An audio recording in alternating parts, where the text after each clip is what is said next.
First on BBC One.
Hello, fellow explorers, and welcome to episode 35 of the History CV of Britain. I'm your host, Paul, and this evening I'll be interviewing Robert Shaw on his book, Architecture of Power, which I've been reading for the last week or so. I've nearly finished it already because it's an absolute page-turner and a great example of revisionist history. So looking forward to that. A few things to get through first. Now, I've been deliberating about whether or not to mention this because it's kind of not really connected to British history as such, but it's been such a monumental event that's taken place or took place on Wednesday, September the 10th. Now, I'm sure I'm not the only one. I'm sure many of you watching this were deeply affected by the tragic and violent murder of Charlie Kirk. I certainly was. I still am. I followed him for a number of years. And the aftermath of it all, with a disturbing number of people celebrating what happened on Wednesday, the 10th of September. So it's a very sad state of affairs. I don't like the way the world is the direction that the world is moving in. It's quite disturbing, and we need to get back to open, polite debate with people. Now, this is kind of relevant really to our authentic, alternative or revisionist history community, if you like, because I've noticed online on certain platforms, in groups and things, that people have very heated debates about this history, and a minority often resort to calling people names and all sorts of unpleasantness goes on. And this has to stop. This has got to stop, you know. I can remember the days growing up. I grew up in a very political household, and I can remember debates going on. And at times things could get quite heated, but at the end of it, people went back to being friends, you know, and were very polite to each other. So I just don't like the way things are moving at the moment. And what happened on Wednesday, the 10th of September, was absolutely awful, very tragic. And my thoughts and prayers are with Charlie Kirk's family. Okay, let's move on after that. So after this episode of the History CV of Britain, I'll be tuning into the Amish Inquisition podcast because our very own Hugh Evans will be appearing on it. And he'll be discussing his latest work, The Origins of Time. And this video has a subheading of Encoded by Antediluvian Observers. So I'm sure that has whetted your palates, and I highly encourage you to get over to the Amish Inquisition after this episode. Okay, just one video to mention this week, and it's come from Richard Johnson, aka Orgulug, and he's posted a video called The Mystery of the Last Chronicle of Tasilio, which has the subheading Brute Tasilio, Where Does This Name Come From? And as you would expect from Richard, it's a extremely well-researched video. He really does know his history onions, this bloke. He's very, very good, and makes some very good arguments. I'll leave that there. You need to go and watch it. But I do hope to be able to persuade Richard to come onto the CV with me in the not too distant future. Right, okay, let's say a few hellos to people before I bring Rob on. So in the house, let me just get rid of that a minute. No, I don't want to expand it. We have got Hugh Evans is in the house. And we've got Merlin's boy, Evening Smithy. That name's getting popular again. People are calling me that now, and I haven't been called Smithy since I was at school. I quite like it, actually. I was actually named after the singer Paul Simon Smith. And I'm extremely glad that my mum preferred Paul Simon to Art Garfunkel, because school would have been an absolute misery as a consequence. Robert Paul Corliss is with us. Hello, Robert. Hope you're well. David J is in the house. And there's one or two others in there as well. Brilliant. Okay. Right. So without further ado, I think I've covered everything that I wanted to cover. So let me see if I can get rid of the chat and bring on our guest. He's there somewhere. There he is. So please give a very warm welcome, everyone, to Robert Shaw. Oh, hey, as you know what's happening, I didn't do a show last week, so I'm 2 weeks and I'm extremely rusty. There we go. Sorry about that. How you doing, Rob? I'm good, mate. Thanks for having me on. Yeah, it's a pleasure. As I was saying to you off camera, I started reading this a week ago in a tent in Oxford while I was at the Oxford Storytelling Festival, and ploughed through it while I was there. I'm only about 20 pages away from the end now. It's a thunderously good read. Thank you. A real page turner, hard to put down. I've learned so much about this period just by reading this book. So huge thanks for doing it. And yeah, congratulations on a brilliant book. And it's your first book as well, isn't it? Yeah. Well, not a bad debut. Not a bad debut at all. Well Thank done. you. Yeah. Excellent stuff. Okay, so how did you get into this period of our history, and what was the catalyst that prompted you to write the book, Rob? Oh, nice one. Well, so a bit of a geek for London history, especially, I'm going to say, I lived in Whitechapel at the time, got very fascinated by the city of London, and particularly a guy called Peter Ackroyd wrote a load of stuff about London. He wrote a book called London, the Biography, like some really good history. And he wrote a novel called Hawksmoor about this nutty guy who built a load of weird churches in London. And actually, there was a guy called Hawksmoor, and he did build a load of very strange churches in London. So there's a sort of urban myth about this guy Hawksmoor, like a guy called Ian Sinclair, who's some kind of poet, wrote about him and how his churches, if you map them out, they make a thing he called the shape of fear. But if you map these churches out, which I did, I just got on Google Earth and plotted whether it does make a pattern. So my thing was then, oh, why did you bother doing that? And he did things like he used compulsory purchase powers to buy bits of land to sort of make his pattern work. Mm-hmm. I go into it a lot, as you know, in the book. But that's sort of really, I mean, I was living, like I say, in Whitechapel, and just down the road was one of his churches, probably the most famous one. And it just looks like nothing else. It looks like nothing built before that or built really after it. They're very weird buildings. Was that Christchurch in Whitechapel? Yeah, the river one. Yeah, you know the one. Yeah. It's a mad looking building, right? It's a very strange looking building. No one builds buildings like that now, and no one did before him. He was Christopher Wren, you know, Christopher Wren, St Paul's Cathedral. Christopher Wren's only pupil was this guy Hawksmoor.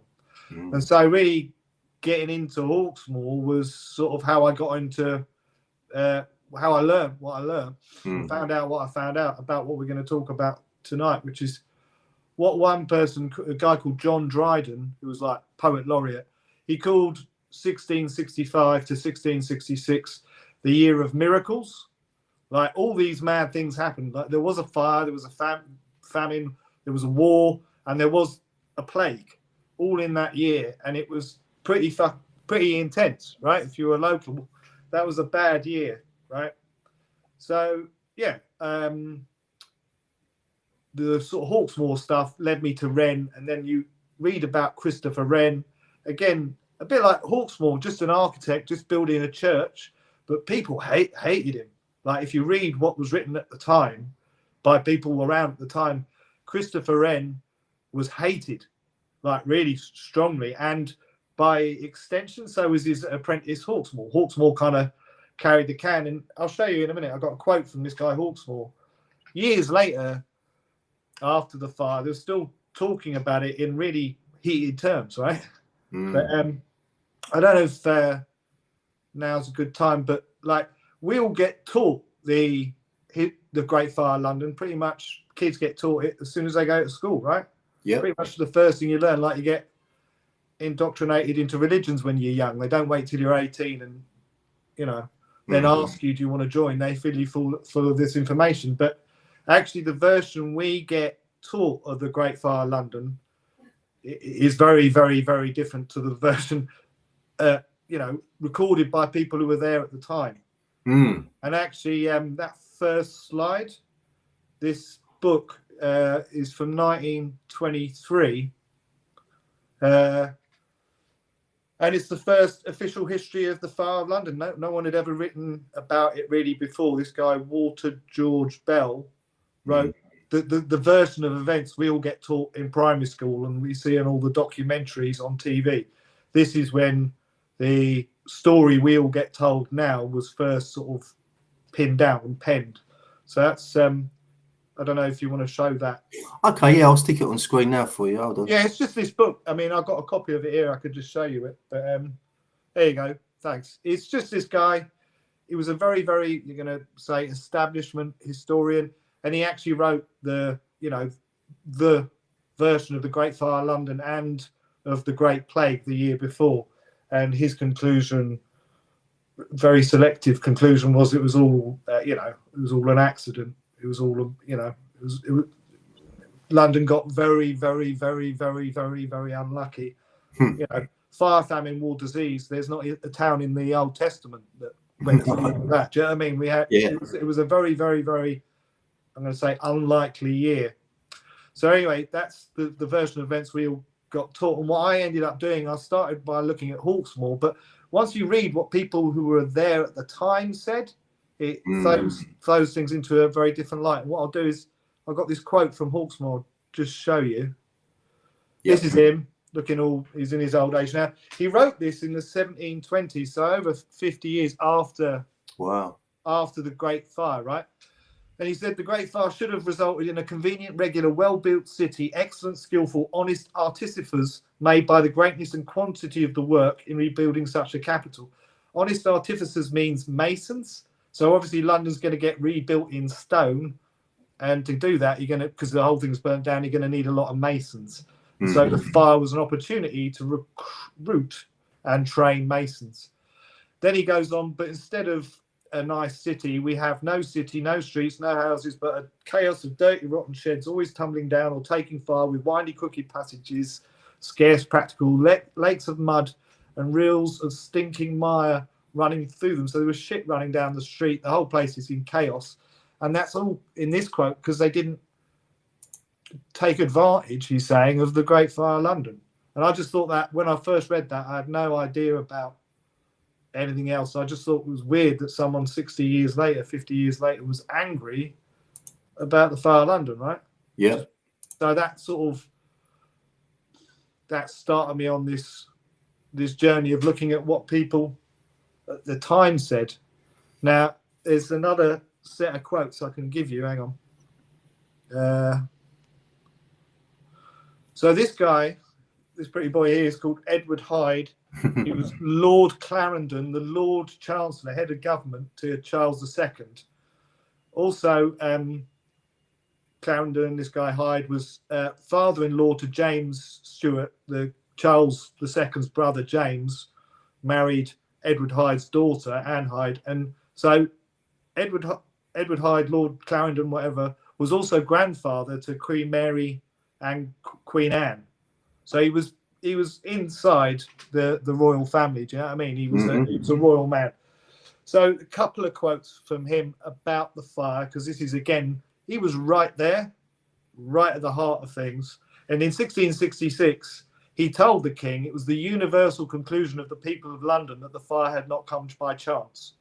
So he was telling the king, as it was happening, people are saying this is arson or whatever. It hasn't happened accidentally.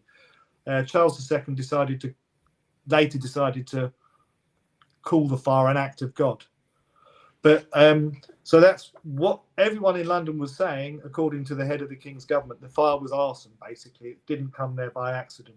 That was at the time. Now, there was politics in his family, and basically Clarendon was humiliated, and he sort of retired to France, Bourbon in France, where he settled down and he wrote a book, his memoirs of the time. And he said about the fire, it was the greatest blessing that God had ever bestowed on him, that means King Charles, his restoration of only accepted. For the walls and gates being now burned down and thrown of that rebellious city, which was always the enemy to the crown, his majesty would never suffer them to be repaired or build them up again, that his troops might enter the city whenever he thought necessary for his service, and the only way of ruling London was by force, because they were such a rude bunch of boys. So this is the opinion of the fire, according to Edward Hyde, the head of the king's government, right? It was not an accident. And later he said, thinking about it, it's probably the best thing that had ever happened to King Charles, because it weakened the city of London. And I've highlighted that bit, rebellious city, because it really was the city of London that was behind the civil war that got Charles I executed. You know, Charles II's dad was executed at the end or in the middle of the civil wars, depending on how you want to look at it. And it was the city of London who paid for that. And it was the city of London at the beginning of the civil wars had shut its gates and not let the king in to arrest 5 MPs he was after. The city of London's walls and gates were closed to the king, and the king rode out of London, and that's pretty much how the civil war started, because the city of London protected these MPs from the king. Right. So that's why that's a nice quote. It's from the head of the king's government, and he's pointing out the king really, really hated the city of London, which not so long, which got very, very unlucky not soon after he became king again. Now, I don't know what the next... If you have a look. Oh, yeah, so this is now... Let's just say that's giving you context a bit, but this is something specific that happened on I think it's the Saturday the 2nd of September 1666, the night before the fire hit.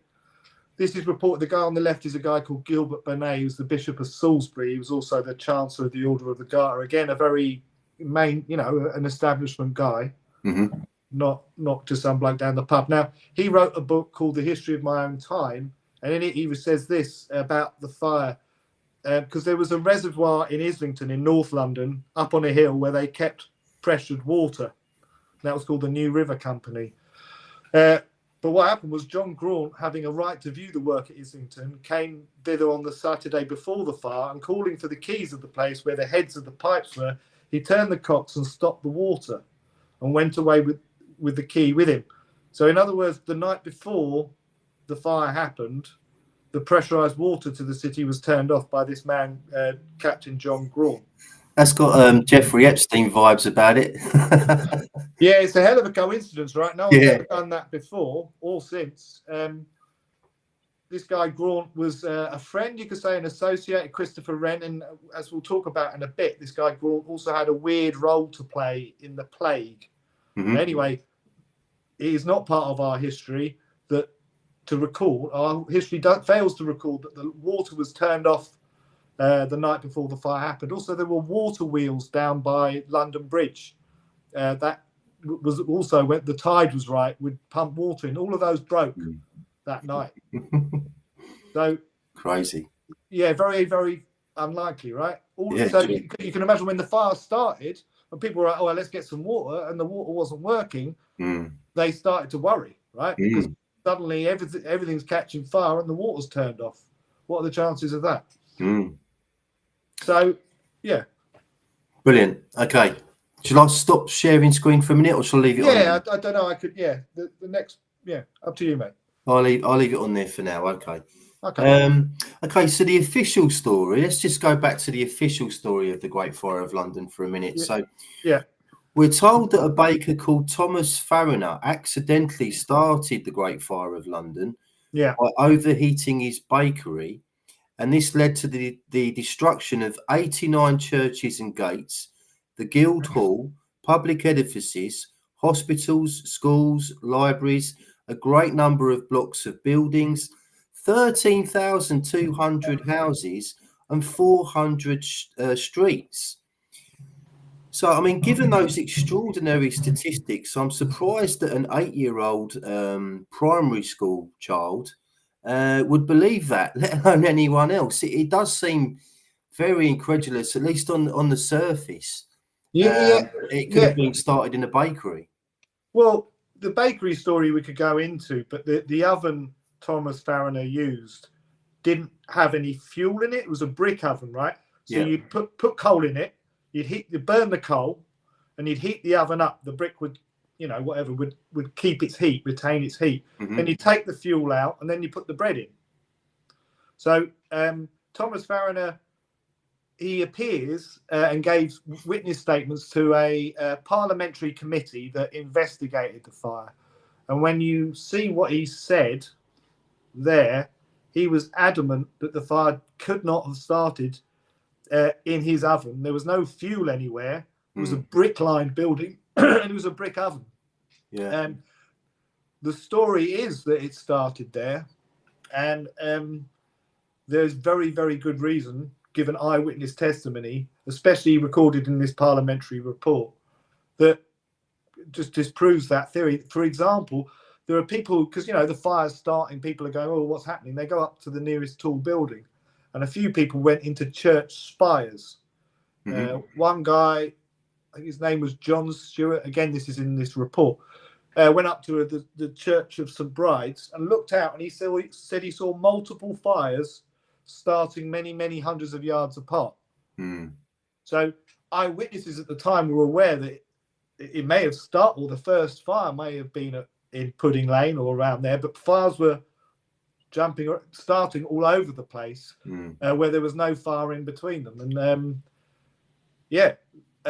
let's just say by the time the fire had burnt itself out or had finished, everyone in London was sure that it was arson, because so many people had seen arsonists and seen fires starting. And again, very not known and not recorded in our history was Parliament investigated what had happened, because after the fire, they're like, well, what happened there, and they drew some very, very clear conclusions. And the next slide I'll show you. Hang on. This is how this publication looked. This committee, they met in October 1666. They got together and they started collecting evidence. Now, they were due to discuss that evidence in Parliament in February 1667, right? But King Charles II prorogued Parliament to stop them debating it. They couldn't give their evidence to the, in the House of Commons, and he dissolved the committee. So the committee members were like, what the hell? We found all this information. Now the King's stopping us telling Parliament about it and telling us we can no longer investigate. So some of them printed their findings. And this is if you've got the picture up, that's what that looks like. Because it was very, very, very damaging to the King. He said, right, that's illegal to have that. And he actually had it burnt. He had the Fire of London report by Parliament burnt by the public hangman. It was illegal to own a copy. So you could get fined or imprisoned for owning a copy of this parliamentary report. Someone took a copy off to America, and that's where I found it online at the University of Michigan Archives. It's been digitized. But it makes amazing reading. Also, it was so controversial that even though the King burnt it, someone must have kept on printing copies illegally. So in the end, in 1673, the King edited the report. He took out loads of the stuff he didn't like and republished the report. So it was obviously important to him. Then, after the glorious revolution of 1688 and the Stuart family were kicked off the throne, pretty much, or the Stuart kings anyway, were kicked off the throne, William of Orange, the Dutch guy who invaded in 1688, reprinted this report in full, saying, well, look, this is what they were doing in 1666, the Stuarts, this royal family. That's why I invaded. And so this report, parliamentary report, was burnt at the time of publishing, and then nearly 10 years later was republished, and then another 15 years later again republished, but in a different version. So it was controversial, and I'm going to the report's full of stuff like this. These are 3 statements from people that are just back to back in the report. This guy who's got Dawes Wensmansell Esquire, a justice of the peace, saw someone with with combustible materials. Dr. John Parker saw that he saw someone throw something into a shop. And I've highlighted this word guards. The arsonist that did this immediately ran away, but upon outcry of the people, he was taken by the guards. So this arsonist was caught and taken by the guards. 3 other people say they saw a person fling something into a house, and thereupon the house caught fire. There are lots and lots and lots of these sort of statements, all sworn and all by the Houses of Parliament. They were snobs, right? They wouldn't have asked someone, essentially a poor, ill-educated person to be a witness. They got all justices of the peace and doctors and other people of reputation and those were the only witnesses I'm sure they'd have listened to. But there are dozens and dozens of statements like this in this parliamentary report. And then there's this one. Hang on. This just shows you something about the story of Pudding Lane can't be right, because on the Sunday morning, a fire started in Southwark, and you know, Paul, but if you're not a Londoner, you might not know. Southwark is south of the river, and actually upwind of where Pudding Lane was. So the fire would have to have jumped up the river and swum upwind to land in Southwark. And we're now told that the fire didn't happen in Southwark, but it did. There's evidence of it in other places. And again, what happened was the people caught this arsonist, searched him and found fireballs in his pockets, and he was delivered to the guard again in Southwark, but heard of no more. So there's a fire in Southwark started by someone, and the guard took this arsonist, and he was heard of no more. There's a pattern emerging, and I'm just going to show you what that is. Going through this as quick as I can. There's lots to this report. It's like 30-40 pages, but we're just getting the edited highlights, if you like. So I'll read you this one. In the time of the fire, the constable took a Frenchman firing a house, seized on him, and going to a magistrate with him, met His Royal Highness the Duke of York. This is the king's brother, who asked the reason for the tumult. One told him that a Frenchman was taken firing a house. His Highness called for the man, who spoke to me in French. The Duke asked who would attest it. The constable said, I took him in the act. I will attest it. The Duke took him into custody and said, I will secure him, but he was heard of no more. So the king's brother has taken a person caught committing arson during the fire in London, and no one's ever heard of him again. Now, the last quote I want to give you from this report, because there's loads and loads and loads, but I wanted to sort of get to who everyone in London thought was involved in the fire. On Monday, the 3rd of September, there was a Frenchman taken firing a house, and upon search of him, fireballs were found. At which point, 4 of the lifeguard rescued the Frenchman and took him away from the people after their usual manner in the whole time of the fire. Now, that bit in italics, after their usual manner, that's in the report. So what they're saying is that loads of arsonists, and they list a lot, were rescued out of the hands of the people by these lifeguards. So who are the lifeguards? And, well, let me show you. I'll try to. Hang on. There you go. Here's a picture of the lifeguards riding through London. You can see on the right-hand side there's a coach. That coach contains King Charles II as he's coming back into London for the first time. And the lifeguard, there were more of them than just the 4 or 5 in the picture. They were the King's personal protection force, and they were sworn with their lives to protect the King. So people in London were seeing the King's personal protection force rescue arsonists. Incredible. Yeah, and it's repeated again. I'll say it again. It's repeated a lot in that report, and hopefully, if anyone's interested, certainly send you the link to the the online version of the report. You can read it for yourself. I mean, there's loads of times it happens, and all of these people. Well, let's say I had a look at the MPs who were on the committee. Most of them were royalists, and none of them had were out to get the royal family. They just kept on hearing the same story that arsonists are being caught and rescued by very close associates of the king. So when it comes to the civil war, to the Great Fire, you got to go back a bit and think about the Stuart family and who they were. When James I came down from Scotland, he wanted to rule by the divine right of kings, like the king was all powerful and could do no wrong. And really, his son Charles I pushed that so far that it caused the civil wars. Right, the civil wars were because the Stuarts were trying to run Britain like they had a divine right and they could do no wrong. They weren't subject to any law or any checks and balances and all that sort of thing. They're basically dictators, probably like a Xi Jinping or someone like that. The king was all powerful, right? Don't criticize the king, don't obey, right? Divine right of kings. And that caused the civil wars. And these two guys, this is Charles II on the left and his brother who became James II on the right. Their father was executed. Yeah. And their mother was Henrietta Maria Bourbon, the sister of Louis XIII in France and the aunt of Louis XIV. She was dyed in the wool, old school monarchy, like divine right of kings, we rule, they obey, there's no debate, right? The French and the Scottish, the Stuart family was Scottish. They've got a long-term relationship in what they called the Old Alliance. Like the French and the Scottish were very close. And they both, espoused this divine right of kings. The king can do no wrong.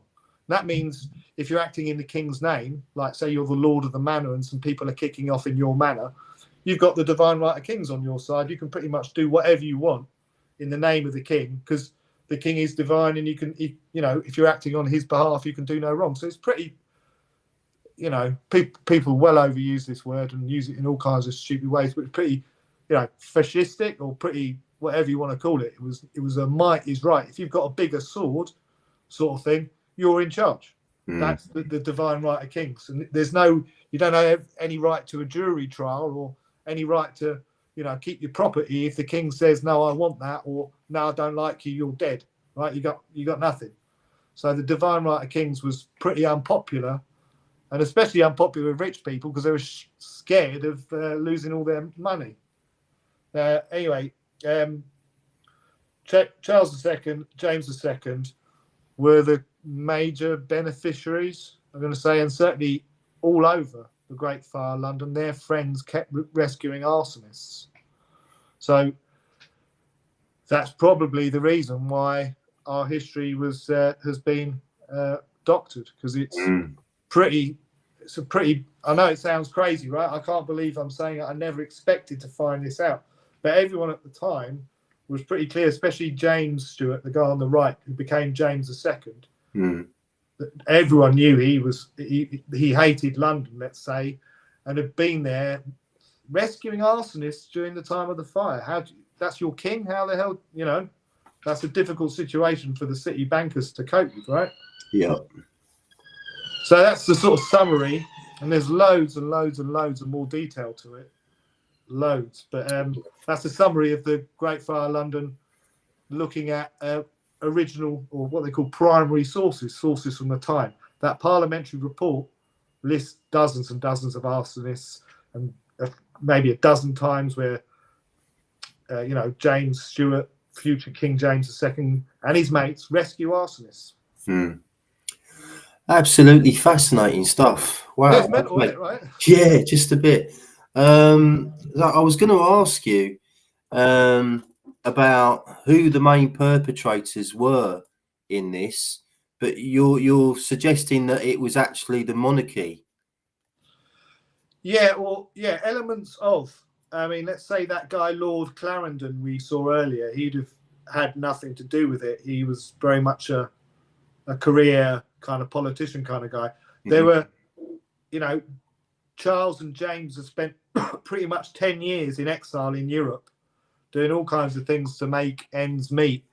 And they formed around them, you know, an army that they sort of used in alliance. They made an alliance with the King of Spain. That as a result of that alliance, the first thing Charles and James's army did was fight other Englishmen, other Brits at Dunkirk. They fought with Oliver Cromwell's army at Dunkirk. They were very, very damaged, I guess, and traumatized by the loss of their father and the loss of their royal status. They suddenly went from living in Windsor Castle to living, you know, at some points hand to mouth, certainly very hand to mouth for a king. And they were traumatized, and they and theirs had all lost out as a result of the Civil War. Every duke, every earl, every baron, every, you know, lord of the manor, that whole system was up for grabs and shaky. All of those people desperately wanted the royal family back, which they got in 1660.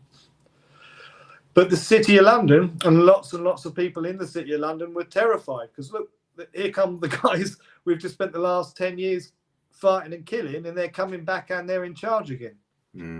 So it was hot, right? Like the Civil War, if you like, was a hot war.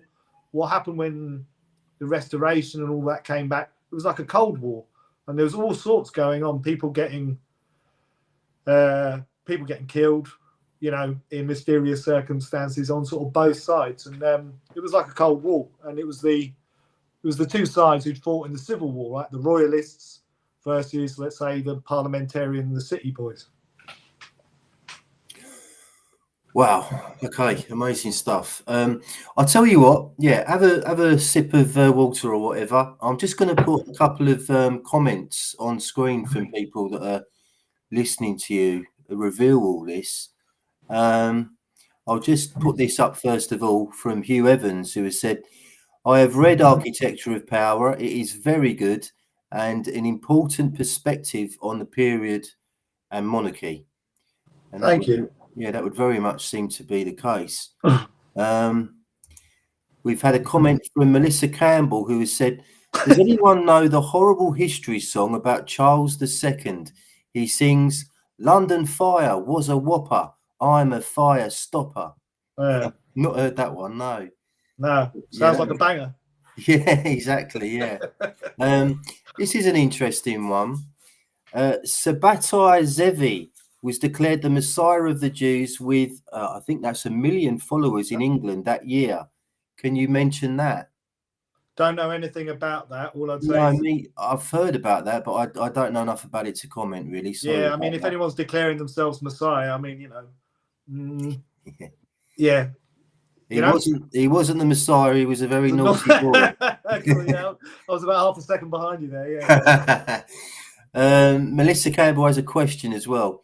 Is the story that there were no casualties true? Well, that's really, really, really, really, really unlikely, especially when the fire got down to the docks on just sort of fairly close to Pudding Lane. There were huge numbers of people who, you know, squatted in these warehouses, poor people, right? You know, people who lived hand to mouth on the docks, hundreds, maybe thousands. And what happened was there was so much combustible material in these docks, tar, especially munitions, I think sometimes, but, you know, stuff that burnt. But some of the buildings burnt on the docks, burnt so hot that their iron and lead, you know, roofing melted. And so people have said, well, if anyone was in that building when it went up, there'd be no record of them, you know? Yeah. Also, just in the aftermath of the fire, the King's government made a law that meant that said that if you don't appear and establish that you're alive in the next 7 years, then you're legally dead and we'll take all your stuff. The state will inherit your estate. And that they wouldn't have bothered doing that if there was no one dead. Ah, yeah, of course. So I don't think many people died, you know, relative to the size. You know, it wasn't like Hiroshima where it all burnt out in milliseconds. But, you know, it definitely did there definitely were people. It's very, very, very, very unlikely that no one died, right? Yeah. But, you know, close enough to know people for it to be remarkable. Virtually no one died, but people would have, yeah, especially down like on the docks, I think. Yeah, absolutely. Robert Ty has joined us. Thank you for joining us, Robert. It's lovely to have you here. And he said, in brief, it suggests a conspiracy was formed under Charles II by such as the Grocers Guild and East India traders to take control of the national economy. It would suppress traditional markets. Wow. Now, suggests a conspiracy formed by such. So what I can say is that the guilds in the City of London were very active politically, especially in the run-up and during the Civil War and Cromwell's, you know, whatever you want to call it, when he was Lord Protector, whatever, the Commonwealth he called it. There were definitely, and I can speak especially to the Worshipful Company of Masons, we were definitely very deeply involved in the Civil War on the anti-monarchy side. There were people, because you know the city was getting very, very rich, and it was all without owning, you know, big estates and being a feudal landlord. So the feudal dukes and the feudal earls were seeing people who they considered to be scum become richer than them, and there was a whole balance of power there that was building up. You know, the City of London was getting stronger and stronger, the people there richer and richer, and the king, you know, he had to borrow money off the City of London to keep his government going. Very, very interestingly, the City of London in 1667 said, nah, we're not going to lend you any money this year, which tells you something about their attitude to the king at that time. Every year for forever, the City of London had helped, what's the word? There's a posh word for sorting out money. I can't remember right now, but they'd help the king with his money every year forever, right? And that year, 1667, now they said, sort yourself out. So it caused real panic because there was suddenly a lot of money that the government needed. And it was quite remarkable how clever Charles II was, because another interesting story is that during the fire, he got some blokes to go down to the Tower of London. And the Tower of London was where a lot of the city bankers kept their gold, because it was obviously a very safe place. Sure, yeah. Charles II, during the fire, had arranged for people to go down there and steal a lot of the gold out of the Tower of London and take it back to Windsor. He said for safekeeping. Now, some of those bankers never got their gold back. And it's quite clear after the fire in London, they were like, where the hell's my gold gone? They didn't even know the king had done it, right? So incredible. It seems one side of the, if you like, if you're going to go crown versus parliament, like in the Civil War, when the fire struck, the people on the crown side seemed really quite well prepared. Like, let's go and steal all the gold out. There's a fire. Let's go and steal all the gold out the Tower of London, right? Right? Yeah.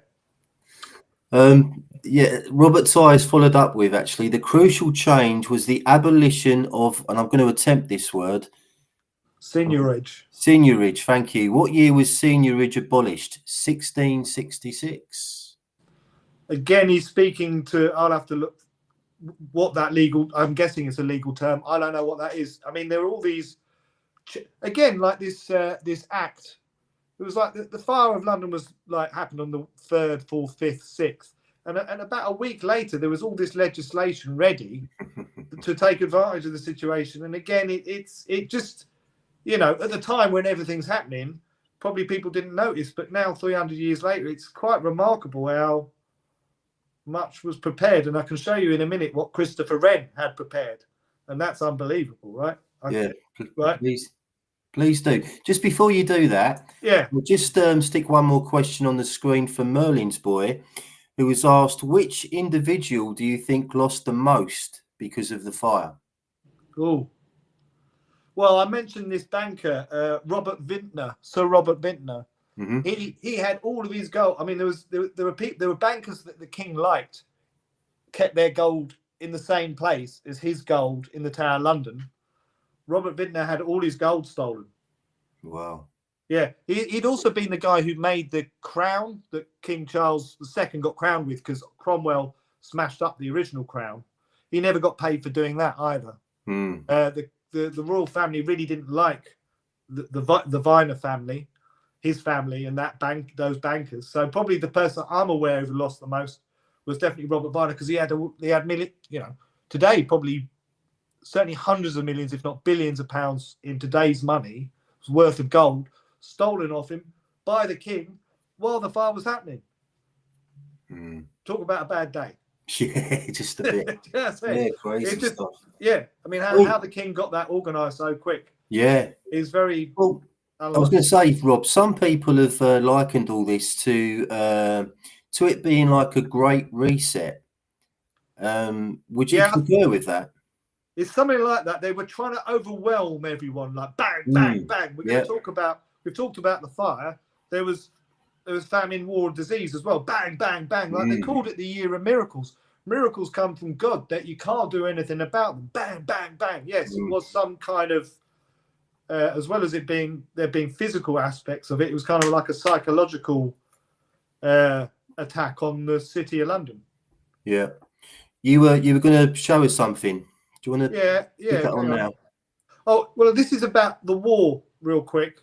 This is the war that was going on at the time. What's called the Second Anglo-Dutch War. Officially, it goes between 65 and 67, but actually on the 24th of June, 1664, the year before, the British Navy attacked Dutch ships all over the world simultaneously. It was obviously planned, right? Yeah. And they attacked West Africa. They turned what was New Amsterdam into New York. That's when that happened. And the Spice Islands, and the Dutch had a monopoly on nutmeg. And I want you to remember this. Nutmeg was the most expensive commodity in the world. And they robbed loads of it, tons of it, off the Dutch, but by surprise attacking them. Samuel Pepys says the next year, 1665, was the best year of his life, because he worked for the British Navy, and there was literally tons of booty, spices, gold, silk. The Dutch were all over it. And in that initial attack in 1664, the British Navy had just stunned the Dutch, stolen a couple of hundred boats, as well as the cargo, yada, yada, yada. And it made Samuel Pepys rich. This war was part of the Stuarts, the family, hating the Dutch and wanting the English to hate the Dutch as well. I won't mention Holmes' bonfire of the Brook. There are things going on that were very, very divisive, let's just say. Now, that's the Second Anglo-Dutch War. Just to give you a bit of context, in 1672, there was the Third Anglo-Dutch War, and we and the French both attacked the Dutch. The French, on land, and the English from the Navy. And they nearly brought Holland, they nearly destroyed Holland or the Netherlands or whatever it's got a lot of names, that place. That place, they nearly destroyed it, 1672, because the King of England, Charles Stuart, was cousins with Louis XIV, King of France, right? They were very, very, tightly connected. And 1672 is known by the Dutch as their disaster year, and they never really recovered it. So both the Second and the Third Anglo-Dutch Wars were about England under the Stuarts fighting the Dutch and hating the Dutch, and there was loads of propaganda of the Dutch bastards, the Dutch are this, the Dutch are that. And that's exactly what Louis XIV in France was saying to his people as well. Everyone hate the Dutch. The Dutch were incredibly rich, so if you took them over, you take all that money. But the thing to remember the thing I'd ask you to remember for the minute is just the Dutch had a monopoly on nutmeg, and the British stole tons of it. It was the most expensive thing in the world. So that's the Dutch war that was happening at the time. Now, in 1665, the best friend of Christopher Wren, a guy called Robert Hooke, published this picture. It's of the plague flea. I can't remember the Latin name for it, but that's the flea that you want to watch out for. This guy, Robert Hooke, was like Christopher Wren, what's called a King's Scholar, and basically they were friends from when they were about 7 or 8. They knew each other very well. Some people say they may have been like intimate friends. I don't know, but they were basically very, very thick, much thick as thieves. Now, I'll mention this. There's no portrait of Robert Hooke. I'd like to show you what he looked like, but Isaac Newton burnt the portrait of Robert Hooke, so we don't know what he looked like. Robert Hooke and Isaac Newton hated each other. But what is true is that Robert Hooke was a massive expert on fleas. He studied them in detail. He grew them. He knew their life cycles. He knew how they operated. You could argue the study he did on fleas that led up to this picture being published in 1665, the year of the plague, made him the biggest expert on fleas in the world. He knew everything that there was to know about fleas that could be known. And you might think, wow, wasn't he lucky? He was keeping fleas during the time of the plague. He was keeping fleas as pets and he didn't get plague. Wasn't he lucky? Well, this is why I wanted to mention nutmeg. He was on the nutmeg. He was on the nutmeg. This is, real quick, there was a guy called Nathaniel Hodges who was a plague doctor in London. He was a schoolmate of Wren and Hooke, and he wrote a book about looking after people with the plague, and he sold people all kinds of medicines, including lemon juice and all kinds of things. But at the end of his book, having described how he sold all these poor people all these medicines that didn't work, I'll just give you this quote. Having come to the conclusion of his book, I think it not amiss to recite the means which I used to preserve myself from the infection during the continual course of my business among the sick. Again, he's selling the sick lemon juice. He's sending them things he's made up or his wife's made up or, his neighbours, concoctions like quack medicines. He's selling people that. But what he's doing is as soon as he got up in the morning, he had a quantity of nutmeg as an anti-pestilential electricity, like a thing to ward off insects. Nutmeg is 100% effective insect repellent. I had no idea about that, Robert. And Me neither. I know a thing or two about natural health, but I've never come across that before. So that's really now I'll send you that link, right? You can check it out. It definitely works. It's underneath the video, yeah. Oh, nice one. Yeah, well, what's amazing, right, is what a coincidence. Just before the plague hit, the Royal Navy had stolen tons of the stuff. Now, in London, over 100,000 people died, and the actual records of who died where, in which parish, were actually kept by Captain John Graunt. This is the same guy who turned the water off. So for some weird reason, John Graunt was connected to both the plague and, and the fire. They make it very hard for us not to be conspiracy theorists, don't they? Well, I'm glad you're joining the dots, because it's just, all I can say is I wasn't there, right?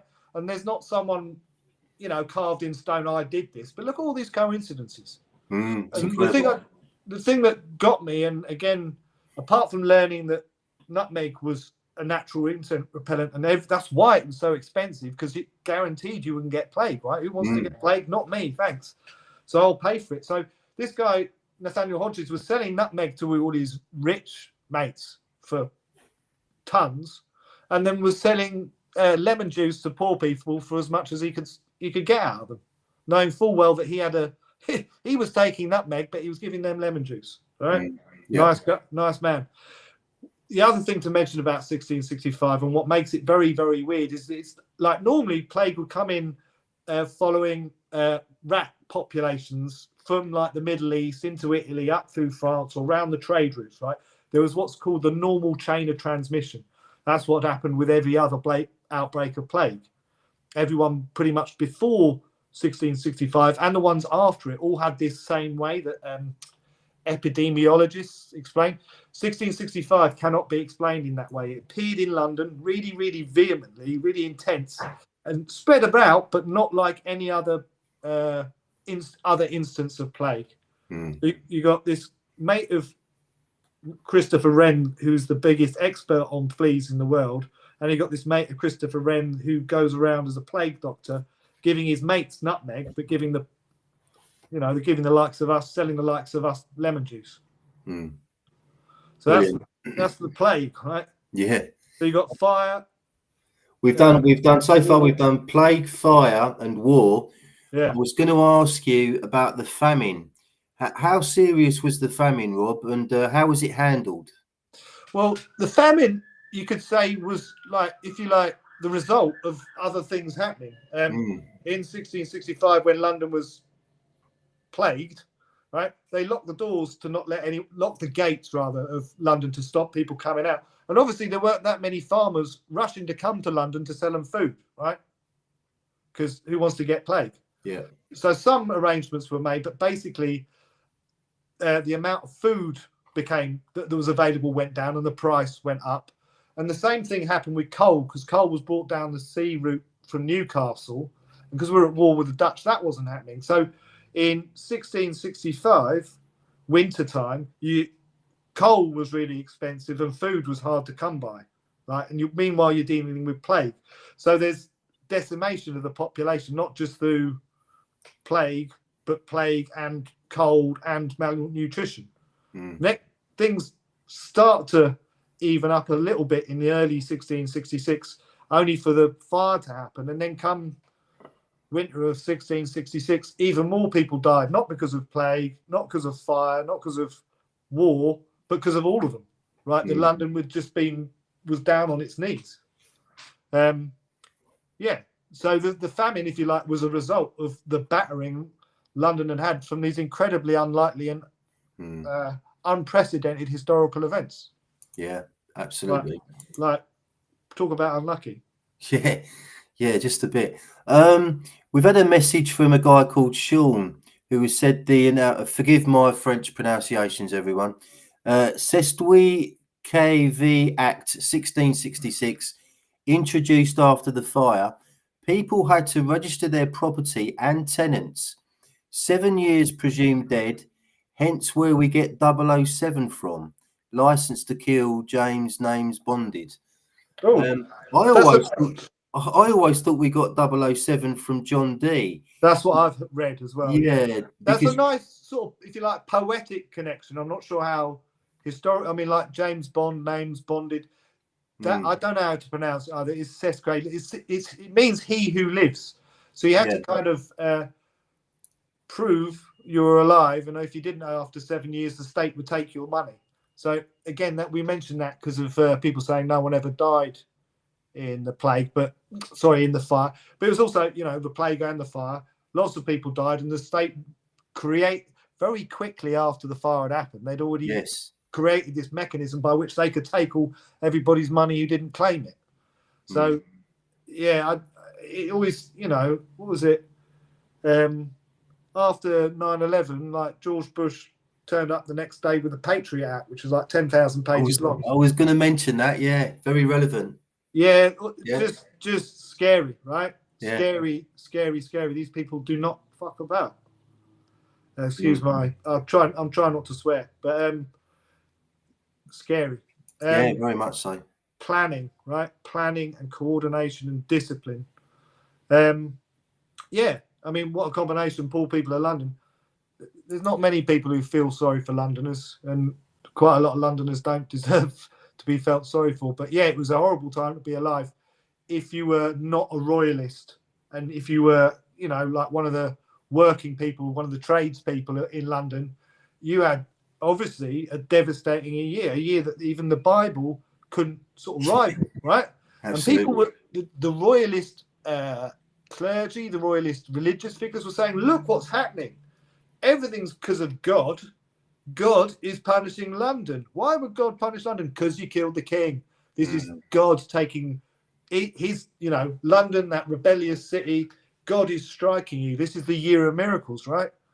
You ain't going to get a bloke on the street at the time going, you know what? I wonder if nutmeg was going to help me. I had no idea what was going on.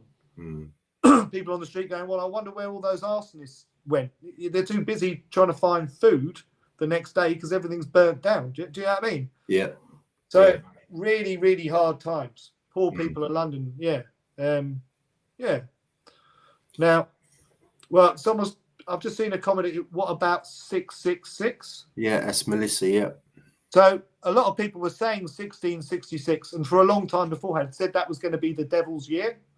And a lot of propaganda had been created by kind of royalists saying 1666 is the year Babylon is going to burn. And lo and behold, London did. Yeah, there was a fortune teller that lived 100 years prior to the Mother Shipton. Yeah, Mother Shipton. That's the one. I'm trying to find the picture in the book. Yeah. Well, she wrote loads of stuff after she died. Do you know what I mean? She was like a mystic Meg. But when she died, people kept on saying, "Oh, she said this and she said that." Yeah. And then a few years between 1660 and 1666, when the Stuarts were back in power, lo and behold, she came up with loads of prophecies saying London's going to get it, right? Yeah, brilliant. Okay, Rob, we're coming up. Well, we're just coming up to the hour mark now. So, I'm going to take the screen share off now, if you don't mind. Yeah, okay. Can I just show? Let's just please, real quick. Yeah, go on. This is Christopher Wren's plan that he had drawn up days after the fire had happened. It was already, he'd been in Paris the year before learning how to rebuild a city, right? That's his plan. Loads of people thought that was suspicious. On the 18th of December, the king said, yeah, we're going to have that plan. The City of London said, we're not having that plan. If you want it, we'll have civil war with you. By the PM, the king said, we're not going to have the Wren plan, and Wren never forgave him, right? There's a quote from then that Wren, that I won't bother with. And just thank you. The last thing was sort of who benefited. And what happened was, after the fire, the king said, well, look, the worshipful company of masons used to have a monopoly on building things. That's gone. We're going to have modern builders in. And Christopher Wren started what's the modern called the Scottish Rite Freemasonry in London, outside St Paul's Cathedral, on the 24th of June 1717. After the fire, Christopher Wren recruited people to a new kind of masonry, a different kind of Freemasonry. And thank you. That's just me. That's important to me to mention that. It's fascinating stuff. Okay. Thank you, mate. Yeah, no, I've really enjoyed that. Let me just take the screen share off for a minute. Oh, there we go. It's coming off. Brilliant. Okay. Right. Wow, that was great. So I suppose really the year 1666, or the years 1665 to 1666, are really kind of like the central theme of this book. But it does branch out into all sorts of different directions. In particular, one thing that I wanted to mention very briefly, and perhaps if you could come on with me again at some point in the future, we can go into this in more detail then. Yeah. But there's a couple of absolutely mind-blowingly fascinating chapters on mind maps and physical mind maps. Yeah, right. I mean, there's some esoteric information there in this book that I'll be going through that again and trying to put that into practice myself, because absolutely incredible. Yeah, I can confirm that stuff is very useful. Yeah, it looks it. It does look it. I got ways. Let's just say, having come across that stuff in my 20s, I got a memory now that is much better than it used to be. And it's very useful. I'd love to come back, mate. That stuff is that's the front line, right? That's the front line up here, right? That's where we got to start our work, right? Yes. So that'd be great. I'll be up. And I need some help in that area, definitely, because my memory's not very good at all. yeah, we all need help, mate, don't we? Yeah. Okay. Yeah, as I say, so there's so many more aspects and topics in this book that I'd love to talk to you about in the future. And I should mention as well that the book throughout is illustrated by the late great Ross Broadstock, and there's a picture you can see. I think is that Charles II? Yeah, Charles II there. And I showed everyone last week, 2 weeks ago on the last CV episode. Yeah, I showed them the illustration of William Shakespeare running away from autograph hunters. Yeah, I was in stitches when I saw that the first time. That's brilliant. Well, what we when I was chatting to Ross, I was like, well, there's this Oscar Wilde quote: if you're going to tell people the truth, make them laugh, or they'll kill you. Right? It's very true. I just want to. It's a serious topic, but they deserve the piss being taken out of them, right? Absolutely. Well, when you see that, I mean, I was shown Shakespeare's signatures years ago. Look that up if you haven't seen them. There's no way that guy wrote. No, I have seen them, and they look like a 5-year-old signature. Yeah. And that's pushing it. So yeah, there's a video, Rob, on YouTube done by somebody called Alexander War, who was, I think, the grandson of Evelyn War. Yes, it's called The Incalculable Genius of John Dee. Yes. And in that, have you seen it? Because in that video, he pretty much proves that the main author was Edward de Vere, the 17th Earl of Oxford. It does appear again, like with what I've just said about the the fire in London and all of that, or any of that. You never know, but that Edward de Vere is a much more likely candidate than a guy who couldn't even spell his own name. Now, I've been a teacher, right? You read Romeo and Juliet. The person who wrote Romeo and Juliet could definitely spell. Do you know what I mean? And would have had handwriting. They'd have done writing, right? That handwriting is like the cat sat on the mat. It's like first day of school. The person who wrote Shakespeare, come on, man. That person is educated, right? Absolutely. So I again don't know, but yeah, if I had to bet, it would be Edward de Vere. That would be mine. Me too. Yeah. Are you writing a new book, Rob? Well, yeah, there's a couple of things actually. Thanks for asking. Yeah. I've just about finished a thing, I think again about the history of London, but this is London before the Romans. We're told categorically there was nothing here in London before the Romans got here, but actually in the archaeology, there are things underneath. The Romans built a massive building called the Forum, and they built it on top of where there was something else. Is that in London? Yeah, Cornhill, like near central city of London. That wasn't Brutus's palace, was it? Underneath. Well, what I can tell you is in the Brutusilio that you mentioned earlier, and in all the other Brutes, they say Brutus came to London, came to Britain and set up his capital at London, in London. Now, the highest point in the city of London is Cornhill. That'd be the natural point to do it. Mm-hmm. And I can tell you that underneath the Roman Forum, there was a temple of an ancient design. Mm-hmm. And it's in the archaeology. There was a temple there that the Romans knocked down to build their Forum. Mm-hmm. Around that temple, there are sort of dot to dot of big 2.5 meter thick walls, defensive walls. So what you're talking about is a temple complex in the heart of London before the Romans got in. It does make you wonder why there seems to be a concerted effort by archaeologists, academia, whatever, to kind of bury ancient history. Well, there's a short answer for that, unfortunately. It's racism, right? The Norman aristocracy, this is Tolkien's thing. This is why Tolkien wrote Lord of the Rings, right? Yeah. The Norman aristocracy came along and destroyed British culture, British legacy of equality before the law, of like people coming together, the whole chariot. We're a nation of chariot builders. We rode around on chariots, right? We defeated Julius Caesar. We chased him off the island when he only came here with 10,000 men. So he came back the next year with 25,000. When they invaded, they brought elephants over because they couldn't handle the chariots, right? We're a strong culture. We get taught by the Normans that we were savages until the Romans came along and enslaved us. Then the Romans left and we were savages again until the Normans came along and enserfed us, right? This is why not all of Britain's problems are badly managed, is because the same people have been in power for 1,000 years and they ain't British. You could well be right there, definitely. Well, that's my take on it. I do know that there was something like 600 Druidic universities in Britain before the Romans first ever turned up. So that would point to us being, slightly above the level of savages, shall we say? Well, yeah, I mean, what do you want to say? You look at the artifacts that were made. I mean, they're incredible. I mean, all the gold, all the iron, all the copper, all the tin. Yeah. That Britain has, especially in Western Britain, right? Yeah.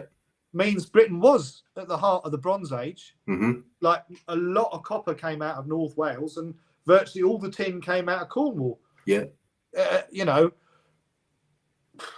However far you want to go back, they must have been seafarers, right? They had to have boats. Yeah. Right? These aren't savages, right? And they went around in chariots. And when the Romans got here, the blokes in the chariots would have been the top dogs, if you like, the warrior class. You can see Julius Caesar says, we did not know what to do with these guys. They gave us all kinds of trouble. And eventually when they did invade properly, they brought elephants over. And that's actually where, in the Lord of the Rings, the elephants come in that battle outside Minas Tirith, right? Oh, yes, yeah. That's where Tolkien got the idea from, because the Romans came along riding elephants. And the I haven't drawn those two dots before. That's incredible, yeah. Wow, amazing. That's what he said, right? And of course, the Claudian invasion was something like 80 odd years after Julius Caesar tried twice to invade us. Yes. So, Anyway, this has been fantastic, Rob. I've really enjoyed talking to you and listening to you today. Thank you, mate. It's hopefully I been can great get to you chat. back on Yeah, in the anytime. near future. Brilliant. Wonderful news. I am the waffle machine. Brilliant. Yeah, just to say, Traces of Trinovantum, this book about London before the Romans, that's going to be out on Cymroglyphics, the Britain's Hidden History, publishing sometime next year. Oh, wow. Okay. I'll look out for that. Brilliant news. Well done. I'll keep you posted, mate. Don't worry. Yes, please do. Please do. And and you can buy this book, this brilliant book on Cymroglyphics, and the link is underneath this video. Thank you, mate. Yeah, pleasure. Okay, well, thank you, Robert, for joining me today. Thank you, everyone, for watching. I'll be back next week for episode 36 of the History CV of Britain, where I'll be talking to Hugh Evans and Matt Apocalypse. So look out for that. Okay, cheers, Rob. Thank you.